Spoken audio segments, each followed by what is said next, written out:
Hi friends, welcome to Sushi's Healthy Kitchen. എല്ലാവരും സുഖമായിട്ടിരിക്കുന്നെന്ന് കരുതുന്നു. ഞാനും സുഖമായിട്ടിരിക്കുന്നു. അപ്പോൾ ഇന്നത്തെ നമ്മളുടെ റെസിപ്പി ഞാൻ കുറേ കാലമായിട്ട് പോസ്റ്റ് ചെയ്യാൻ ആഗ്രഹിച്ചിരുന്ന ഒരു റെസിപ്പിയാണ്. നമ്മളുടെ തമിഴ്നാട് സ്പെഷ്യൽ പണിയാരം എന്ന് പറയും, കുഴിപ്പണിയാരം എന്നും പറയും. അതുപോലെ തന്നെ മലയാളീസിന്, കേരളത്തിലാണെങ്കിലും മലയാളീസിന് ഏറ്റവും കൂടുതൽ ഇഷ്ടമുള്ള ഒരു റെസിപ്പിയാണ് ഇന്ന് പണിയാരം റെസിപ്പി.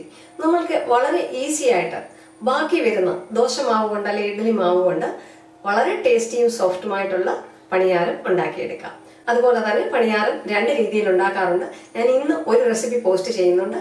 പണിയാരം വേറൊരു രീതിയിലും മസാല പണിയാരം അത് അടുത്തൊരു നെക്സ്റ്റ് വീഡിയോയിൽ പോസ്റ്റ് ചെയ്യുന്നതായിരിക്കും.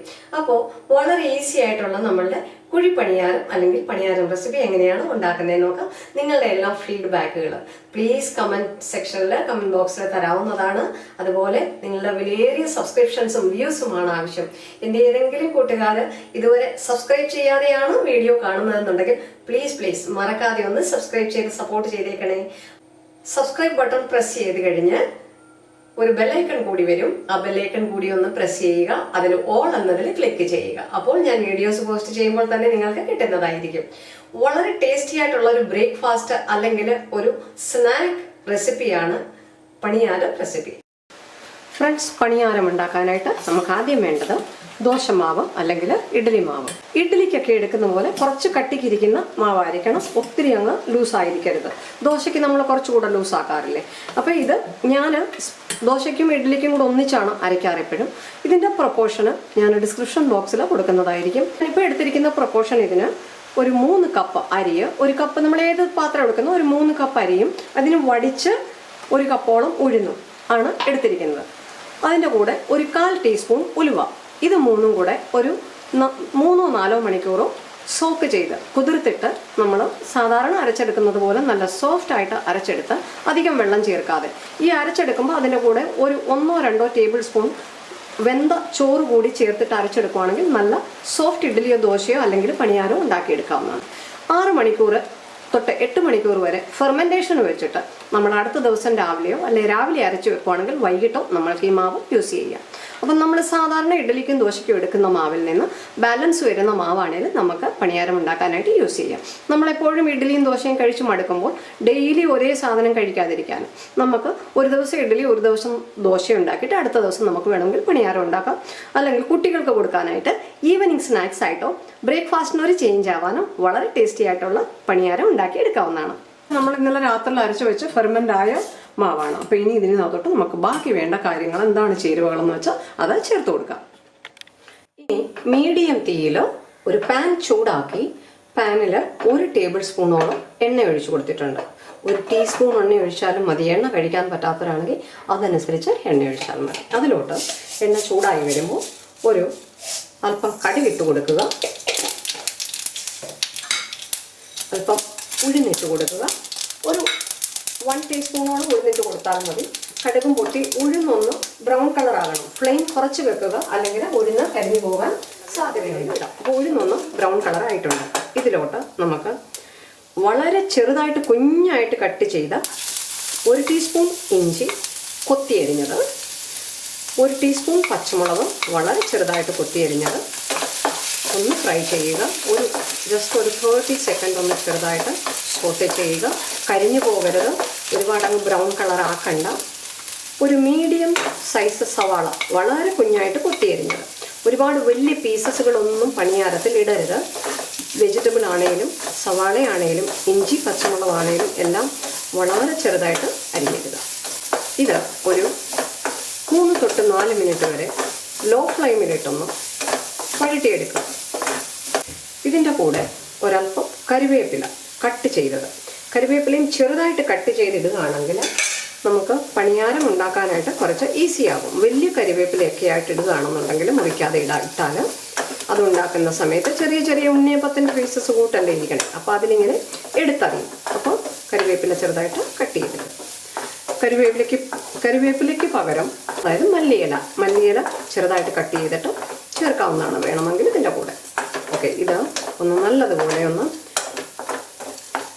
നല്ലൊരു സ്മെല്ലൊക്കെ വരുന്നുണ്ട്, ഒന്ന് വഴണ്ടിട്ടുണ്ട്, ഓവറായിട്ട് കുക്ക് ചെയ്യുന്നില്ല. ഓക്കെ, അപ്പോൾ ഇത് നമുക്ക് ഇത് ഈ മാവിലോട്ടങ്ങ് ചേർത്ത് കൊടുക്കാം. തണുക്കാൻ വെയിറ്റ് ചെയ്യേണ്ട കാര്യമില്ല, ആ ചൂടോടെ തന്നെ ചേർത്ത് കൊടുക്കാവുന്നതാണ്. ഓക്കെ,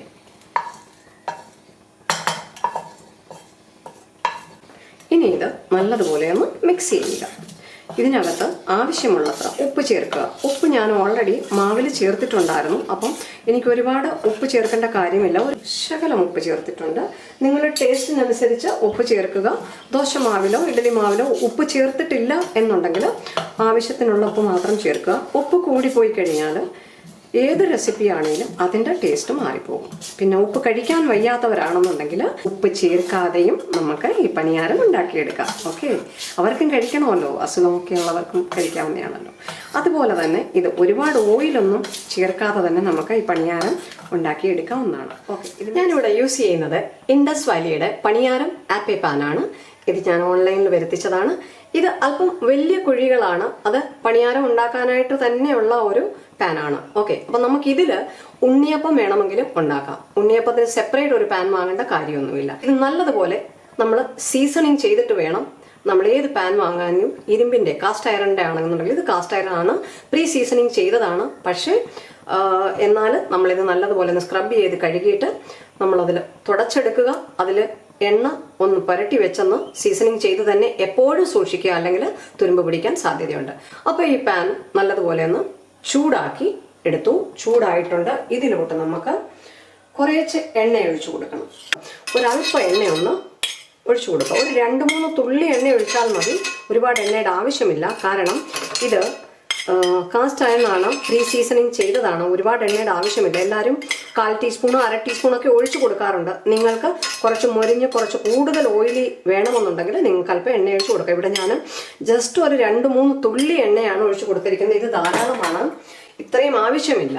കാരണം നമ്മൾ സീസണിങ് ചെയ്ത് വെച്ചിരിക്കുന്നതുകൊണ്ട് ഇതിനകത്ത് എപ്പോഴും ഓയിലിൻ്റെ ആ ഒരു ഇത് കാണും, പ്രസൻസ്.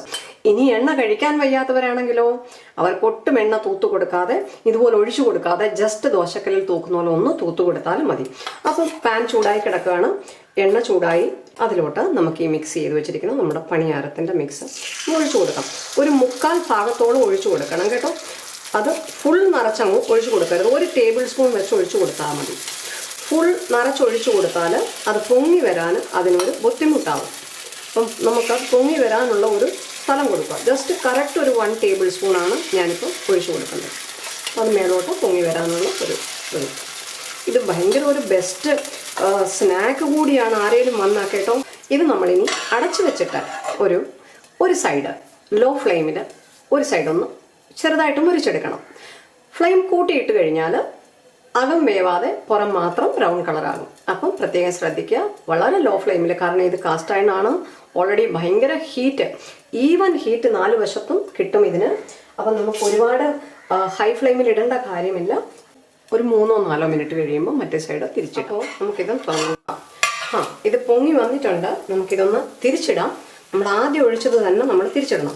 നല്ല അടിപൊളിയായിട്ടുണ്ട്, കണ്ടോ? വാവ്, എന്ത് ഭംഗിയാണ് കാണാനെന്ന് അറിയാമോ? അത് നല്ല ബ്രൗൺ കളറായിട്ട് വന്നിട്ടുണ്ട്. നമുക്കിത് ഓരോന്നോരോന്നായിട്ട് തിരിച്ചിട്ട് കൊടുക്കാം. നല്ലതുപോലെ അത് തന്നെ അങ്ങ് തിരിഞ്ഞുകൊള്ളും കേട്ടോ. ഇതൊന്ന് ജസ്റ്റ് ഒന്ന് തൊട്ടാൽ മതി. ഉണ്ണിയപ്പത്തിൻ്റെ കൂട്ട് തന്നെ അങ്ങ് തിരിഞ്ഞോളും. ഒരുപാട് എണ്ണയൊന്നും വേണ്ട. ഞാൻ ഒരു തുള്ളി എണ്ണ ഒഴിച്ചോളൂ.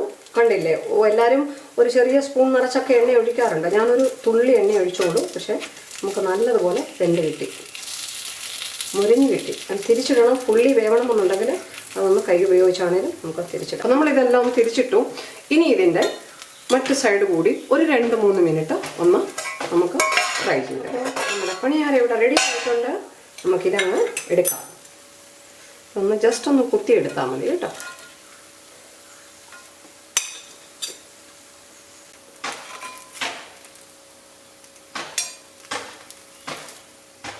പിന്നെ ഇപ്പോൾ ഈ രണ്ടാമത്തെ സെക്ഷനാണിത്. അധികം എണ്ണ ഒഴിക്കാതെയാണ് ഇതിപ്പോൾ ചെയ്തിരിക്കുന്നത്. അപ്പം നല്ലതുപോലെ നല്ല പുറം മൊരിഞ്ഞിട്ടുണ്ട്, പൊട്ടിപ്പോയിട്ടുമില്ല.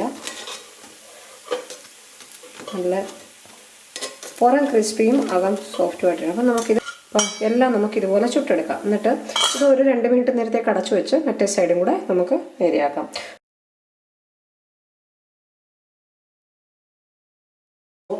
ടേസ്റ്റി ഡിലീഷ്യസ് ആയിട്ടുള്ള നമ്മളെ പണിയാരം റെഡി ആയിട്ടുണ്ട്. എല്ലാവർക്കും നമ്മളുടെ ഇന്നത്തെ അടിപൊളി റെസിപ്പി ഇഷ്ടമായി എന്ന് കരുതുന്നു.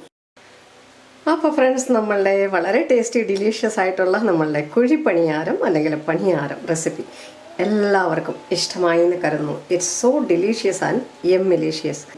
ഇതിൻ്റെ കൂടെ ഞാൻ സെർവ് ചെയ്യുന്നത് നമ്മളുടെ green chutney. Already recipe post ചെയ്തിട്ടുണ്ട്, ലിങ്ക് ഡിസ്ക്രിപ്ഷൻ ബോക്സിൽ കൊടുക്കുന്നതായിരിക്കും. നമ്മളുടെ വെള്ള ചട്നി, അതായത് നമ്മളുടെ ദോശയ്ക്കും ഇഡ്ഡലിക്കൊക്കെ നമ്മൾ ഉപയോഗിക്കുന്ന വെള്ള ചട്നി, അതിൻ്റെയും ലിങ്ക് ഡിസ്ക്രിപ്ഷൻ ബോക്സിൽ കൊടുക്കുന്നതായിരിക്കും. ഓൾറെഡി പോസ്റ്റ് ചെയ്തിട്ടുണ്ട്. ഓക്കെ, ഇത് രണ്ടുമാണ് ചട്നി ഞാൻ എനിക്ക് കഴിക്കാനായിട്ട് യൂസ് ചെയ്യുന്നത്. നിങ്ങൾക്ക് വേണമെങ്കിൽ ഇതിൻ്റെ കൂടെ സാമ്പാർ കൂടി യൂസ് ചെയ്യാവുന്നതാണ്. നിങ്ങൾക്ക് കുട്ടികൾക്ക് കൊടുക്കണമെങ്കിൽ അവർക്ക് സോസിൻ്റെ കൂടെയും കഴിക്കാവുന്നതാണ്, ടൊമാറ്റോ സോസിൻ്റെ കൂടെയൊക്കെ. ഓക്കെ, അപ്പോൾ ഒരുപാട് ടേസ്റ്റിയും ഡിലീഷ്യസുമാണ്. ഞാൻ ഒരെണ്ണം കാണിക്കാം. It's so soft and yummy. നല്ലതുപോലെ വെന്തിട്ടുണ്ട്, ഒരുപാട് ഡിലീഷ്യസ് ആണ്. ഒന്ന് ഞാൻ കഴിച്ചു കാണിട്ട്.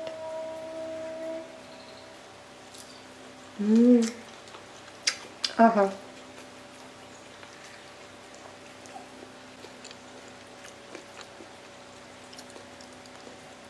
ഗ്രീൻ ചട്നി കൂടി കഴിക്കട്ടെ. ഓ മൈ ഗോഡ്, ഈ സോസും എനിക്ക് കൂടുതലും ഗ്രീൻ ചട്നിയുടെ കൂടാണ് ഇഷ്ടപ്പെട്ടത്. ഈസി ആയിട്ടുള്ള വളരെ ഹെൽത്തിയും ടേസ്റ്റിയുമായിട്ടുള്ള പണിയാരം റെസിപ്പി ഇഷ്ടമായി എന്ന് കരുതുന്നു. ഓയിൽ കഴിക്കാൻ പറ്റാത്തവർക്ക് പോലും വളരെ ഈസി ആയിട്ട് കഴിക്കാവുന്ന ഒന്നാണ്. അധികം ഓയിലൊന്നും വേണ്ട. ഇത്ര ടേസ്റ്റി ആയിട്ട്, ആക്ച്വലി സെയിം അതേ മാവാണ്, പക്ഷെ എത്ര ഡിഫറെൻ്റ് ആണെന്ന് അറിയാമോ? ആ ടേസ്റ്റും എല്ലാം ആ ഇടയ്ക്ക് ഉഴുന്ന് പരിപ്പൊക്കെ ഒന്ന് കടിക്കുമ്പോഴൊക്കെ നല്ല taste. Thank you so much for watching. Keep sharing, keep subscribing. Eat healthy, stay healthy. Thank you.